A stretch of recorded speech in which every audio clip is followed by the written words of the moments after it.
করেছো, নিজেকে মনে করছো হামসে বড় কোন হে, তাই না?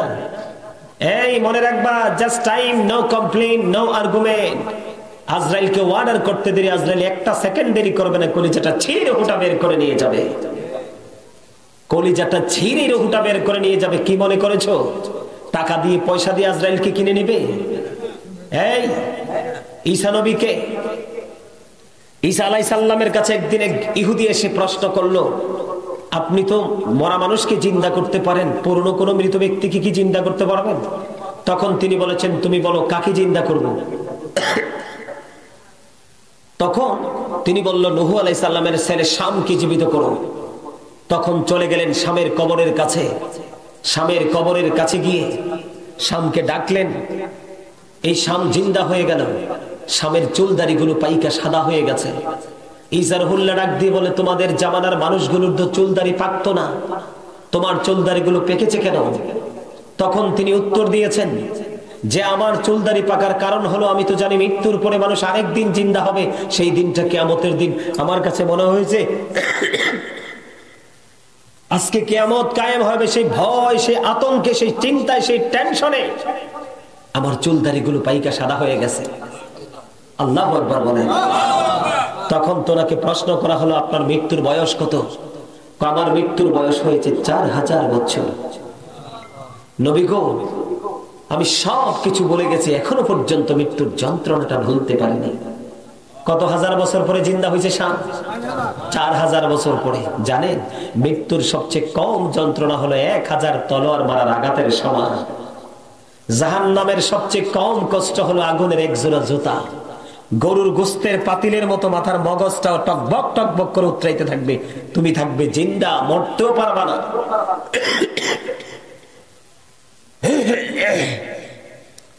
আল্লাহ বলেছেন, লা ইয়ামুতু, আর মরার সুযোগ নাই। ফিহা ওয়ালা ইয়াহইয়া, বেঁচে যাবা আর বাঁচার সুযোগ নাই। হুজুররা কত ওয়াজ করেছে, আমার পাগলরা কত ওয়াজ করেছে, তাদেরকে ঘৃণা করেছো। তারা যখন হক কথা বলেছে তাদের জন্য কত ধরনের ষড়যন্ত্র করেছো। আজকে সেই ষড়যন্ত্রের জালে তোমরাই বন্দী হয়ে গেছো। বাঁচতেও পারবা না, মরতেও পারবা না, পালাইতেও। এটা কোরআন। সূরা ইনফিতরে বলছে আল্লাহ, মা হুমান হাবি গায়বিন, 30 পারায়। পালাইতেও পারবা না। করবেনটা কি সেদিন? বেঈমান কাফের মুশরিকদের অপসংস্কৃতিকে আপনারা মন খুলে প্রাণ খুলে, আপনার বাচ্চা বাপ রে বাপ ছেলে একটা জোড়াইছে, সারাদিন ল্যাপটপের সামনে বসে থাকে, মোবাইল একটা নিয়ে এমনি থাকে, কোনো শাসন নাই, বারণ নেই। পিতামাতাকে সেই দায়িত্ব পালন করতে হবে। এই ইহুদি খ্রিস্টানরা, তাদের একটা ধর্মগ্রন্থের নাম হলো দা ওল্ড নিউ টেস্টামেন্ট। ওটার মধ্যে ওরা বক্তব্য দিয়েছে, he that loveth not knoweth not God, for God is love। যেজন প্রেম করে না সেজন আল্লাহকে জানে না, for God is love, আল্লাহই প্রেম। আল্লাহ রাব্বুল আলামিন ডোন্ট অ্যাকসেপ্টেবল, আমার কাছে এটা গ্রহণযোগ্য নয়। আল্লাহ রাব্বুল আলামিন ডাক দিয়ে বললেন, সে বলুন, ইফ ইউ ডু লাভ আল্লাহ, যদি তোমরা আল্লাহকে ভালোবেসে থাকো, ফলো মি মুহাম্মদ সাল্লাল্লাহু আলাইহি ওয়াসাল্লাম। জোরে বলেন না সুবহানাল্লাহ। আগে ফলো করতে বলছে আপনার আমার নবীজিকে। আল্লাহ উইল লাভ ইউ, আল্লাহ তোমাকে ভালোবাসবে, এন্ড ফরগিভ ইউর সিনস, আল্লাহ ক্ষমা করে দেবে। জোরে বলেন না সুবহানাল্লাহ। আল্লাহকে পাইতে হলে যাইতে হবে কার কাছে? নবীজির কাছে। দেখাইছে কে? কুল ইন কুনতুম তুহিব্বুনাল্লাহা ফাত্তাবিউনি ইউহিব্বুকুমুল্লাহু ওয়া ইয়াগফির লাকুম যুনুবাকুম, আল্লাহু গফুরুর রহিম। জোরে জোরে বলেন আল্লাহু আকবার। আর জোরে বলেন আল্লাহু আকবার। জবানটা একটু খুললে কথা কন। এই জবানের জবাব আল্লাহর কাছে দিতে হবে। এই জবানের জবাব কার কাছে দিতে হবে? কথা বলেন না কেন? জবানের জবাব কার কাছে দিতে হবে? জবানের জবাব কার কাছে দিতে হবে? জীবনের সময় কোন কোন কাজে ব্যয় করেছেন সেই জবাব দিতে হবে। যৌবন কালটা কোন কাজে, কোন কোন খাতে ব্যয় করেছেন সেই জবাব দিতে হবে। কোন পথে অর্থ উপার্জন করেছেন, কোন পথে ব্যয় করেছেন, জবাব দিতে হবে। দিনের উপর কতটুকু আমল করতে পেরেছেন সেই জবাব আল্লাহর কাছে দিতে হবে। যাবেন কই? কোথায় যাবেন? আল্লাহ এমন শক্তভাবে ধরবে, আর সেদিন তো আপনার সামনে থাকবে সব। আপনি কি ভালো করছেন না মন্দ করছেন, আমি ভালো মন্দ কি করছি সব ওপেন থাকবে। ওয়াইদাল কুবুর বুসিরাত আলিমাত নাফসুম মা কদ্দামাত ওয়া আখখারাত। জোরে জোরে বলেন আল্লাহু আকবার। আরো জোরে। আপনাকে ফলো করতে বলছে কাকে? আল্লাহর প্রিয় হাবিবকে। কারণ এইটা হচ্ছে আইনের ভান্ডার। আল্লাহর বিধি বিধানের ভান্ডার কে? আপনার আমার প্রিয় নবী, আল্লাহর প্রিয় হাবিব, যার নাম রেখেছেন আমার আল্লাহ হাবিবুল্লাহ। কি রেখেছেন? কথা বলেন না কেন? এই যে এখানে বৈশা বাদাম খাইলেন, এখানে যে একটা তুপ দিয়ে গেলেন, এই জায়গাটা কত পবিত্র জানেন? চতুর্পাশে আল্লাহ রহমতের ফেরেশতারা বেরও করে আছে। কথা কি বুঝতে পারছেন আমার? কিন্তু রহমতের জায়গাটা ভালো লাগলে আপনি রহমত পাবেন, ঠিক কিনা? নাইলে রহমত পাওয়া সম্ভব? কথা বলেন, সম্ভব? আমার দিকে তাকান, সম্ভব? আল্লাহ আপনারা কইছে কি করতে, জবান দিছে কিসের জন্য? কথা বলতেন তো দিছে দুনিয়ার জন্য না, কথা বলবেন। আল্লাহর জিকির করার জন্য, জিকির করার জন্য। কি করার জন্য? আল্লাহ বলেছেন ফাযকুরুনি আযকুরুকুম ওয়াশকুরুলি ওয়ালা তাকফুরুন। আল্লাহ বলেছেন remember me then I will remember you. তোমরা আমাকে স্মরণ করো, আমি তোমাদেরকে স্মরণ করো, আমি তোমাদেরকে স্মরণ করব। আমার প্রতি কৃতজ্ঞ হও, অকৃতজ্ঞ কথা বলেন না কেন? আরো জোরে বলেন না কেন? এখন আমরা কি আল্লাহর প্রতি কৃতজ্ঞ? কথা বলেন, কৃতজ্ঞ? আরে না, আমরা তো বাহাদুর, সবাই বাহাদুর, যার যার হাতে 3.5 হাত আমরা, ঠিক না? যাইতে টাকা পয়সা মোবাইল টোবাইল সব ফোন দিব, বিপদে বললে খালুরে ফোন দিবেন, ঠিক না? সুযোগ আছে? আপনাদের অন্তরে ভয় নাই? আল্লাহ বলেছেন ইত্তাকুল্লাহ, ইউ ফিয়ার মি, তোমরা আমাকে ভয় করো। কি করো? এখনকার বাচ্চা কাচ্চা, এখনকার ছেলে মেয়েদের অন্তরে কি ভয় আছে আল্লাহ? এখনকার মানুষের অন্তরে আল্লাহর ভয় আছে? আল্লাহর দরবারে যে দাঁড়াইতে হবে, আল্লাহর কাছে যে হিসাব দিতে হবে, সেই চিন্তা আছে? কেমনে থাকবে দুনিয়া? এরপরও তো আল্লাহ রাখছে দুনিয়া, রাখছে না? কথা বলেন, রাখছে কিনা? আল্লাহ রাব্বুল আলামিন একবারে স্পষ্ট করে বলে দিয়েছেন ইয়া আইয়ুহাল্লাযীনা আমানু যিকুরুল্লাহা যিকরান কাসীরা ওয়াসাব্বিহুহু বুকরাতাও ওয়াসীলা। আল্লাহ রাব্বুল আলামিন ঈমানদারদেরকে ডেকে ডেকে বলেছেন তোমরা বেশি বেশি করে জিকির করো। কি করো? সকাল টু সন্ধ্যা আল্লাহর পবিত্রতা ঘোষণা করো। সুবহানাল্লাহ বলেন না কেন? আরো জোরে মহব্বতে। এই যে সুবহানাল্লাহ কইছেন, এটাও তো জিকির। পৃথিবীর প্রত্যেকটা যন্ত্রকে পরিষ্কার করার একটা উপাদান থাকে, পৃথিবীর প্রত্যেকটা জিনিসকে পরিষ্কার করার। যেমন আপনি এক্সাম্পল দিই যে একটা ফ্রিজ, এটাকে আমরা কি বলি বাঙালি? ফ্রিজ বলি না? ফ্রিজ কথা বল না কেন? একটা ছোট্ট ফ্রিজ, এরকম না? অথবা আপনি প্লেটে বলেন, যেটাই বলেন, ছোট্ট প্লেট বলেন, এটাকেও কিন্তু পরিষ্কার করার একটা যন্ত্র আছে। মানুষের অন্তরকে পরিষ্কার করার যন্ত্র হাদিস শরীফের মধ্যে এসেছে আল্লাহর জিকির। সুবহানাল্লাহ বলেন না কেন? আরো জোরে। আমার নবীজি জানিয়ে দিয়েছেন, তার মানে বেশি বেশি করে স্মরণ করো আল্লাহকে, তোমার মনের ময়লা দূর হয়ে যাবে। আজকে কি মানছেন নবীকে? মানছি আমরা? মানছি না। এখন জিকিরটা কিভাবে করতে হবে? আল্লাহ রাব্বুল আলামিন বলেছেন ফাযকুরুল্লাহ কিয়ামা ওয়া কুউদা ওয়া আলা যুনুবিকুম। তোমরা দাঁড়িয়ে জিকির করো, বসে জিকির করো। হাতে বসে জিকির না করে থুপ দিয়ে গেছে বাদাম খাইয়া। আল্লাহ কইছে যখন দাঁড়াইয়া করবা করবা, ভালো লাগে না বৈশা যাইবা, বৈশা করো। কি করো? বৈশা করো। বৈশা কি করো? জিকির করো। ওয়া আলা যুনুবিকুম, বৈশাও ভালো লাগে না, শুয়ে শুয়ে জিকির করো। সুবহানাল্লাহ কইতে পারেন না? লবণ না দিলে খাবার মজা হয় কেন? লবণ ছাড়া খাবার স্বাদ হয় না। তো স্বাদ না হইলে খাইতে পারে? তো লবণ ছাড়া যেমনি খাবার স্বাদ হয় না, ঠিক তেমনি আল্লাহ রাসূলের প্রেমিক হতে না পারলেও আল্লাহ আল্লাহ রাসূলের গোলামিও স্বাদ লাগবে না। বুঝছেন, এখানে প্রেমের যথেষ্ট অভাব। কিসের অভাব? কথা বলেন। এখানে প্রেমের কি যথেষ্ট অভাব? কথা বলেন, ঠিক না? এই জন্য আমি আপনাদেরকে বলতে চাই, এইটা হচ্ছে আল্লাহর জিকিরের একটা জলসা। কিসের জলসা? এটা আল্লাহর জিকিরের একটা জলসা। আল্লাহ রাব্বুল আলামিন, আল্লাহকে নিয়ে আল্লাহর বান্দা যেমন মনে যেমন চিন্তা করবে, যেমন ভাববে, বান্দার প্রতি আল্লাহর আচরণটাও তেমন হবে। তার মানে আপনি আপনার স্রষ্টাকে যেমন মনে করবেন, আপনার স্রষ্টা আপনার সাথে তেমন। সুবহানাল্লাহ। আপনি যখন আল্লাহর জিকির করবেন, আল্লাহ আপনার সঙ্গেই থাকবে। আপনি যখন আল্লাহর জিকির করবেন, আল্লাহ আপনার সঙ্গেই থাকবে। আপনি যখন হেঁটে হেঁটে আল্লাহর দিকে যাবেন, আল্লাহ আপনার দিকে দৌড়ে আসবে।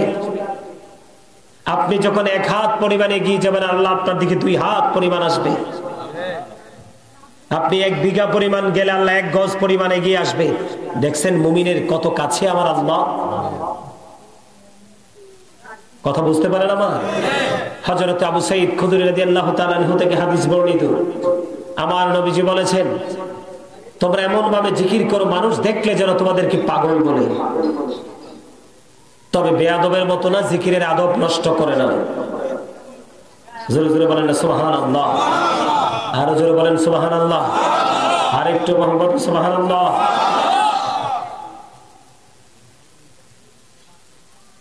ভালো লাগে না আওয়াজটা? আরো জোরে বলে। আজকে আপনাদের সন্তানরা কি সেই জিকির করছে? কেন করছে না জানেন? সুদ খায়নি আপনাদের এখানকার মানুষ? খায় খায় দাদা, খায় একদম। দাদা কইতেছে একদম এক কানা গিলিয়ালাই। এই দুনিয়াতে গিলতে গিলতে এতনে কি হইব জানেননি দাদা? আরে এই দুনিয়াতে গিলতে গিলতে এতনে কি হইব জানেন? হ্যাঁ, এর তো দেখাই দিছে। আমার নবী মেরাজে জাহান্নামে গেছে। মেরাজ যখন জাহান্নামে যখন গেল, মেরাজে যাইয়া জাহান্নামের দিকে নজর দিয়ে চাইয়া দেখে শুধু বড় লোক আর মহিলা। নাউজুবিল্লাহ কর না কেন? শুধু ধনী মানুষ আর মহিলা। এর মধ্যে একটা দলকে দেখলেন, এক একটা পেট ঠিক ঘরের মতো বড় বড়। কিসের মতো? ঘরের মতো বড় বড় এক একটার পেট। নবী জিব্রাইলকে প্রশ্ন করলো, জিব্রাইল এরা কারা? জিব্রাইল বলে, নবী গো, এরা হলো আপনার একদল নামধারী উম্মত, পৃথিবীর সুদখোর। আমার নবী ডাক দিয়ে বলল, জিব্রাইল আমি তো এদের পেটের মধ্যে শুধু সাপ আর বিচ্ছু দেখতে পাই। নাউজুবিল্লাহ কর না। আরো জোরে, আরো জোরে। সুদখোরের সাজা যে কত রকম। সামর ইবনে জুনদুব রাদিয়াল্লাহু তাআলা আনহু থেকে হাদিস বর্ণিত, আমার আপনার নবী সরকারে মদিনা তিনি বলে দিয়েছেন, একজন লোক রক্তের নদীর মধ্যে নবী দেখতেছেন সাঁতার কেটে কেটে কুলে আসতে চায়, পারে আসতে চায়, কিন্তু তিনি কুলে তো আসতে পারে না। পাহাড়ে আরেকজন লোক পাথর হাতে নিয়ে দাঁড়ায় রয়েছে। তিনি আসতে চাইলেই তাকে পাথর নিক্ষেপ করে। নবী প্রশ্ন করলো, এই লোকটা কে? আমার নবীকে ফেরেশতারা উত্তর জানিয়ে দিলেন, রাসূলুল্লাহ এরা হলো সুদখোর। আরো জোরে নাউজুবিল্লাহ কর না কেন?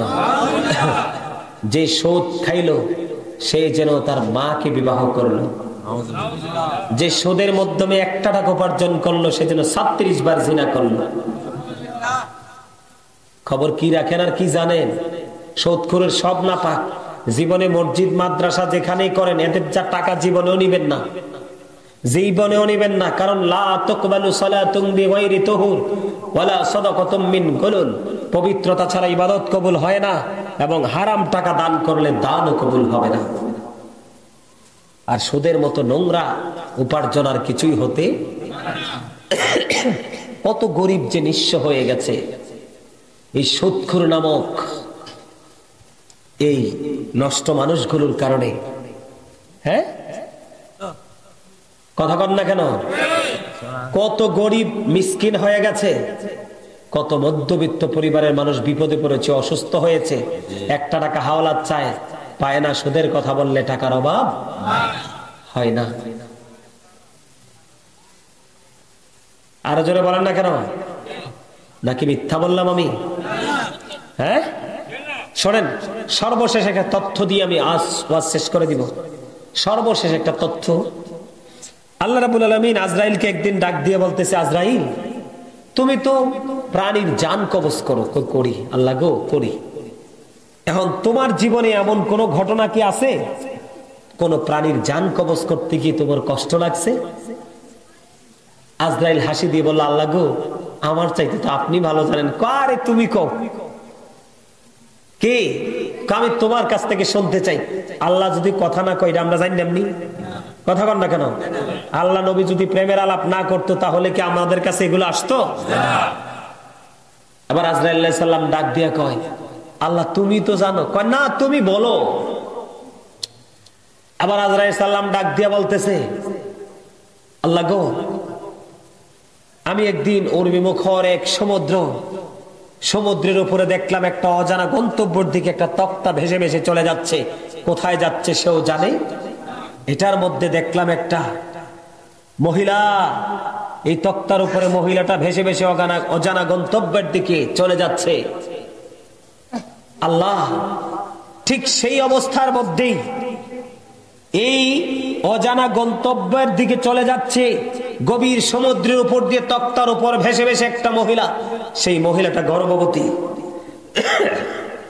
এই তক্তার উপরে গর্ভবতীর সন্তান প্রসব হলো।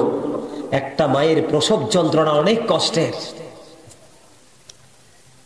তখন মহিলাটার সন্তান প্রসব হওয়ার সাথে সাথেই আল্লাহ আপনার অর্ডার আসলো, এই মহিলাটার জান কবজ করতে হবে। আমি সেদিন এই মহিলাটার জানটা কবজ করতে গিয়ে আমার কষ্ট লেগেছিল। আল্লাহ মুস্কি হাসি দিয়েছেন, সুবহানাল্লাহ। আরো জোরে। এবার কয় আর আসেনি? কয় আল্লাহ আছে আরেকটা। কয় কি? শুনি কও। কয় সাদ্দাত যে জান্নাত বানাইলো, সাদ্দাত জান্নাত বানাইলো, জান্নাত তৈরি করে সব কমপ্লিট আজকে উদ্বোধন করবে।